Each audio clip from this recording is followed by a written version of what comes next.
Hello friends, good morning. നമ്മുടെ Kerala TV സീരിയലിലേക്ക് എല്ലാവർക്കും സ്വാഗതം. അങ്ങനെ സുമിത്ര എല്ലാവരെയും ഞെട്ടിച്ചുകൊണ്ടാണ് പൂജയുടെയും അപ്പുവിൻ്റെയും കല്യാണം നടത്തിയത്. അമ്മയുടെ കല്യാണം കൂടാൻ അമ്മയെ ഭദ്രമായ ഒരു കൈകളിൽ ഏൽപ്പിക്കാൻ വേണ്ടിയിട്ട് അതിനു വേണ്ടുന്ന തയ്യാറെടുപ്പുകളും ഒരുക്കങ്ങളും സാരിയും മാലകളും എല്ലാം വാങ്ങിച്ചു കൊണ്ടുവന്ന് വെച്ചിരുന്ന മക്കൾ വെറും വിഡ്ഢികളാവുകയും ചെയ്തു. എന്തായാലും സുമിത്രയുടെ മുന്നിലേക്ക് വിശ്വനാഥൻ എന്ന് പറയുന്ന ആ ഒരു വ്യക്തി വന്നു കഴിഞ്ഞപ്പോഴേക്കും എല്ലാവരും ഭയങ്കര സന്തോഷത്തിലായിരുന്നു. സുമിത്രയുടെ വിവാഹം ഇപ്പം നടക്കും എന്നുള്ളത്. പക്ഷെ അദ്ദേഹം വന്നതും സുമിത്ര പറഞ്ഞിട്ടാണ് താൻ ഇങ്ങനെയൊക്കെ ചെയ്തതെന്നുള്ള കാര്യങ്ങളെല്ലാം പറഞ്ഞ് അപ്പുവിൻ്റെയും പൂജയുടെയും വിവാഹം നടത്താൻ വേണ്ടിയിട്ടാണ് വന്നതെന്നൊക്കെ പറഞ്ഞു കഴിഞ്ഞപ്പോഴത്തേക്കും അനിരുദ്ധും അനന്യയും എല്ലാവരും ഞെട്ടി ഇങ്ങനെ നിൽക്കും. ആരും ഒട്ടും പ്രതീക്ഷിച്ചില്ല സുമിത്ര ഇങ്ങനൊരു കളി ഇതിനകത്ത് കളിക്കും എന്നുള്ളത്. അപ്പോൾ ആർക്കും ഒരു സംശയത്തിൻ്റെ നിഴലിൽ പോലും കൊടുക്കാതെ വളരെ ക്ലിയർ ആയിട്ട് നമ്മുടെ സുമിത്ര കാര്യങ്ങൾ അവിടെ ചെയ്തു വെച്ചു. എന്തായാലും ഒരുപാട് കാലത്തെ സ്വപ്നം പോലെ അപ്പുവിൻ്റെയും പൂജയുടെയും വിവാഹം ചെവി അറിയാതെ നമ്മുടെ സുമിത്ര നടത്തുകയും ചെയ്തു. അദ്ദേഹം വന്നു കഴിഞ്ഞതിന് ശേഷം സുമിത്ര ചെന്ന് കണ്ടതിനെ പറ്റിയുള്ള കാര്യങ്ങളെല്ലാം പറയുവാണ്. അപ്പോൾ സുമിത്ര ചെന്നു അദ്ദേഹത്തിൻ്റെ വീട്ടിൽ ചെന്ന് കഴിഞ്ഞപ്പോൾ ആരാണെന്നോ എന്താണെന്നോ എന്നും അദ്ദേഹത്തിന് ആദ്യം മനസ്സിലായില്ല. അപ്പം ഞാനാണ് സുമിത്രയാണെന്നുള്ള കാര്യം പറഞ്ഞ് അദ്ദേഹം അദ്ദേഹത്തിൻ്റെ വീട്ടിലേക്ക് സുമിത്ര കയറി ചെന്നു. വളരെ കാര്യമായിട്ട് തന്നെ അദ്ദേഹം ഇടപെടുന്നു. അപ്പോൾ എന്താണ് സുമിത്ര വന്നത്, അപ്പോൾ നിങ്ങൾക്ക് എന്നെ കാണണമെന്ന് പറഞ്ഞു, അതുകൊണ്ടാണ് ഞാൻ വന്നതെന്നുള്ള കാര്യം സുമിത്ര ഇങ്ങനെ പറയുക. അപ്പോൾ അത് പിന്നെ എനിക്ക് സുമിത്ര എന്നെ തെറ്റിദ്ധരിക്കുകയൊന്നും വേണ്ട. സുമിത്രയുടെ മനസ്സ് അല്ലെങ്കിൽ ഈ ഒരു പ്രായത്തിൽ ഇനിയും ഒരു വിവാഹത്തിനോട് സുമിത്ര എങ്ങനെ പൊരുത്തപ്പെടുന്നു എന്ന് എനിക്കൊന്ന് അറിയണമായിരുന്നു. അതിന് വേണ്ടിയിട്ടാണ് ഞാൻ സുമിത്രയെ കാണണമെന്ന് പറഞ്ഞത്, മറ്റൊന്നിനു വേണ്ടിയല്ല എന്ന് അദ്ദേഹം ഇങ്ങനെ പറയുമ്പോൾ അതിനു വേണ്ടി തന്നെയാണ് ഞാനും വന്നതെന്ന് സുമിത്ര പറയുക. താങ്കൾ എന്നോട് ക്ഷമിക്കണം, ഇനി എൻ്റെ ജീവിതത്തിൽ ഒരാളെ വിവാഹം കഴിക്കാൻ എനിക്ക് സാധിക്കില്ല എന്ന് പറഞ്ഞു. അപ്പോഴത്തേക്ക് അദ്ദേഹം ഇങ്ങനെ നോക്കുക. എൻ്റെ ജീവിതത്തിൽ 2 വിവാഹം കഴിഞ്ഞതാണ്.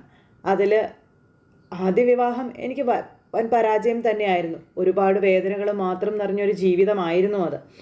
പക്ഷെ അപ്പോഴും ഞാൻ എൻ്റെ മക്കൾക്ക് വേണ്ടിയാണ് ജീവിച്ചത്.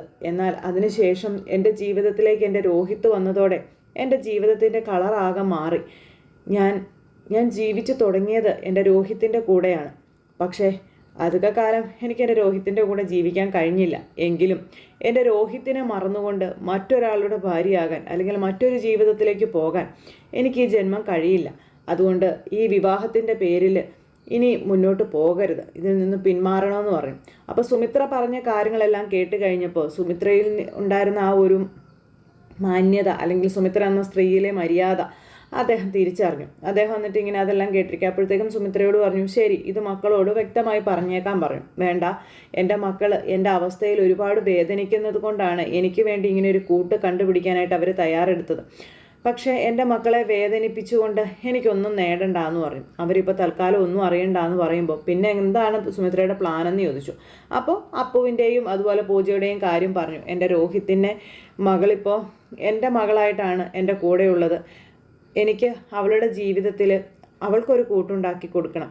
എനിക്ക് എന്തെങ്കിലും സംഭവിക്കുന്നതിന് മുൻപ് പൂജയുടെ ജീവിതം എനിക്ക് സേഫ് ആക്കണമെന്ന് പറഞ്ഞു. അപ്പോൾ രോഹിത്തിൻ്റെ മകളാണ് പൂജയെന്നും അതുപോലെ പൂജയുടെ അവസ്ഥകളെ പറ്റിയും അതുപോലെ രഞ്ജിത എന്ന് പറയുന്ന ആ മഹാവിപത്തിനെക്കുറിച്ചും ഒക്കെ നമ്മുടെ സുമിത്ര ഇദ്ദേഹത്തിനോട് പറഞ്ഞു.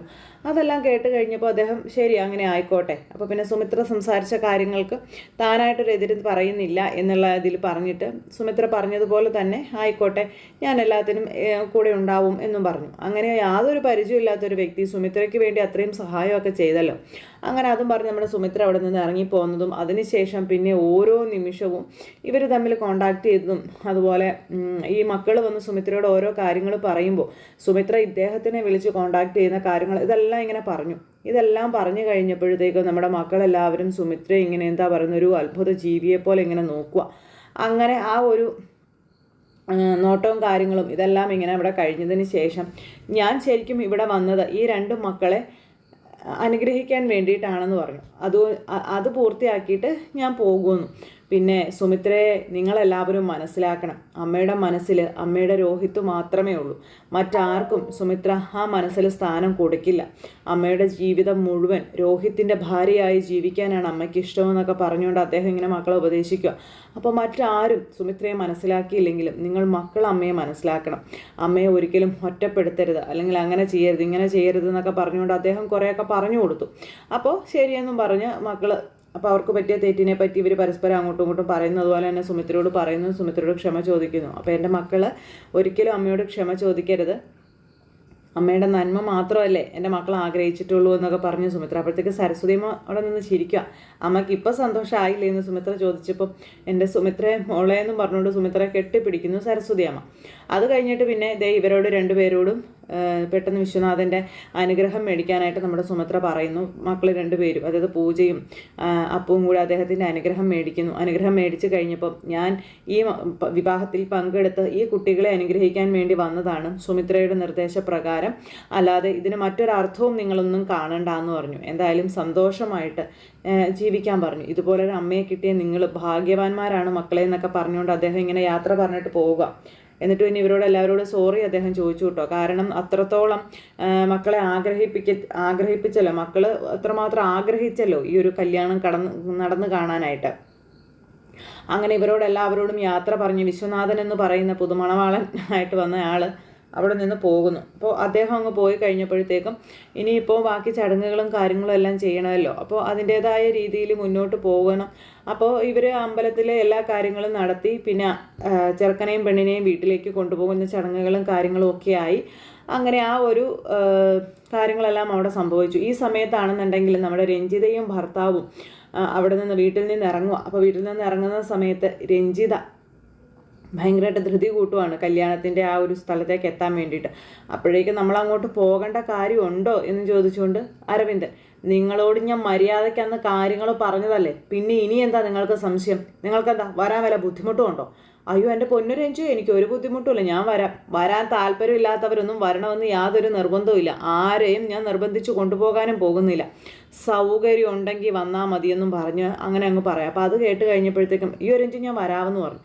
അങ്ങനെ അവർ രണ്ടുപേരും കൂടി നേരെ അമ്പലത്തിൽ ചെന്ന് ഇറങ്ങി. അപ്പോൾ രഞ്ജിത വിചാരിക്കുന്നത് സുമിത്രയുടെ കല്യാണം എന്നാണല്ലോ. അപ്പോൾ അവളെ എനിക്കൊന്ന് കാണണം, പുതുമണവാട്ടിയായിട്ട് എനിക്ക് സുമിത്രയെ കാണണമെന്നൊക്കെ പറഞ്ഞുകൊണ്ട് രഞ്ജിത വണ്ടിയിലിരുന്നത് ഇതൊക്കെ പറഞ്ഞുകൊണ്ട് ഇങ്ങ് വരുന്നത്. വണ്ടിയിൽ വന്നു, അമ്പലത്തിൽ ഇറങ്ങി ഇവരുടെ അടുത്തേക്ക് വരും. ആ സമയത്ത് അവിടെ നമ്മുടെ ചെറുക്കനെയും പെണ്ണിനെയും ആരതി ഒഴിഞ്ഞ് അങ്ങനെ അവരെ വീട്ടിലേക്ക് ആനയിക്കാനുള്ള കാര്യങ്ങളൊക്കെ തിരുമേനി വന്ന് പറഞ്ഞ അനുസരിച്ച് ഇവർ ചെയ്യുവാണ്. അങ്ങനെ പൂജയും അതുപോലെ അപ്പവും വിവാഹിതരായി. അതിനുശേഷം സുമിത്രയാണെങ്കിലും മക്കളോട് ഇനി നിങ്ങൾ സന്തോഷമായിട്ട് മുന്നോട്ട് പോകണം, ഏത് ശത്രുക്കളെയും നേരിടാനുള്ള ഒരു ധൈര്യം അതുണ്ടാവണം, ഇനി എൻ്റെ മക്കളെ ആരും ഒന്നും ചെയ്യില്ല തുടങ്ങിയ കാര്യങ്ങളൊക്കെ സുമിത്ര ഇങ്ങനെ പറയുക. അതിനുശേഷം ദീപു ആണെങ്കിൽ സുമിത്രയോട് 1000 നന്ദി പറയുന്നു.